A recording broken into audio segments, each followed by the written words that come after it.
சாவித்ரி, நீ எப்படி இங்க வந்த? உன்னை யாரு கூட்டிட்டு வந்தது? எதுவும் ஞாபகம் இல்லைங்க. யாரோ என் கைய பிடிச்சு கூட்டிட்டு வந்தது மட்டும் தெரிஞ்சது. எல்லாமே அந்த கடவுளோட விளையாட்டு தானே நான் நினைக்கிறேங்க. நீ பத்திரமா வந்துட்டல்ல, எனக்கு அது போதும். நிம்மதியாயிடுச்சு. அந்த கல்லு சேர வேண்டிய இடத்துல சேராதப்போ உங்களால நிம்மதியா இருக்க முடியுமா? என்ன பண்றது? அது என் கையை விட்டு போயிடுச்சு. அந்த பையன் அதை கேட்டு வந்தா என்னங்க சொல்றது? இந்த கேள்விக்கு பதில அந்த கடவுள் தான் தரணும்.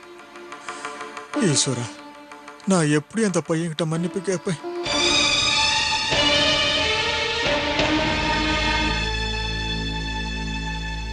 என்னங்க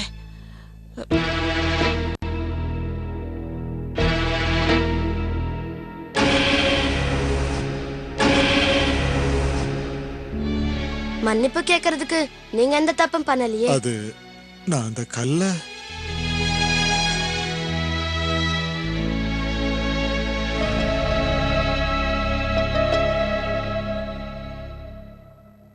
அந்த கல்ல நீங்க யார்கிட்ட கொடுக்கணுமோ அவங்க கிட்ட தானே கொடுத்தீங்க.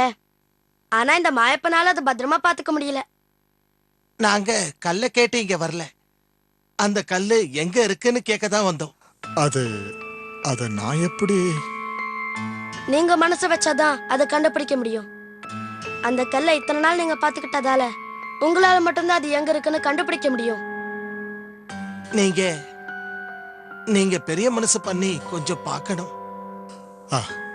நான் முயற்சி பண்ணி பார்க்கறேன். வாங்க.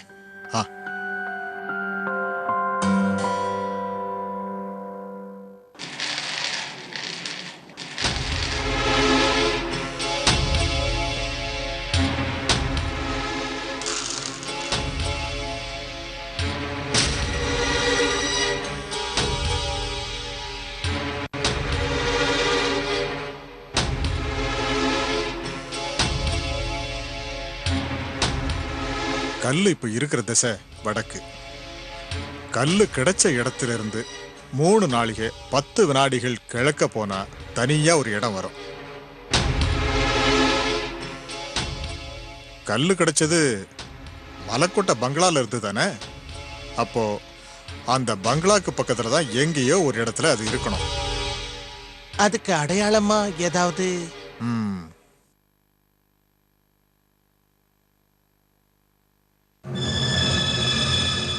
அடையாளம் நெருப்பு.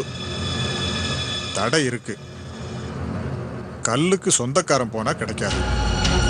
தூதனான நான் நீங்க யாரும் போகக்கூடாது. அந்த கல்லை யாரு தொலைச்சாங்களோ அவங்க தான் போனோம். அது அந்த பசங்க தானே. அவங்க யாரு? என்னோட நண்பர்கள் தான். அப்படின்னா அவங்க போனாதான் அந்த கல்லு எங்க இருக்குன்னு தெரியும். அப்படித்தான் பிரசன்னம் பார்த்ததுல தெரியுது.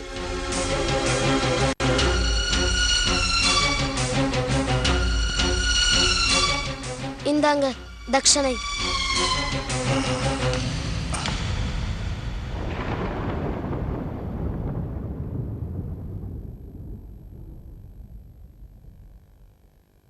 திருமேனி, உங்களோட எந்த பிரச்சனையும் இன்னும் தீரல. அது பணம் இல்லாதது தானே உங்க பிரச்சனை. எங்களோட பிரச்சனை அது ஒண்ணும் இல்ல. அப்புறம் உங்களோட பிரச்சனை என்ன? எங்களுக்கு ஏதாவது ஆயிட்டா ஈமக்கிரியை பண்றதுக்கு எங்களுக்கு ஒரு குழந்தை இல்லை. நான் கட்டி காக்குற இந்த பிராமணியத்தை கத்து கொடுக்கறதுக்கு ஒரு வாரிசு இல்லை. அந்த பாக்கியத்தை எங்களுக்கு அந்த கடவுள் கொடுக்கலையே. ஐயா, குழந்தைங்க இல்லாத நாங்க கடைசி வரைக்கும் எங்க காலத்தை இப்படியே தான் கழிக்கணும் போல் இருக்கு.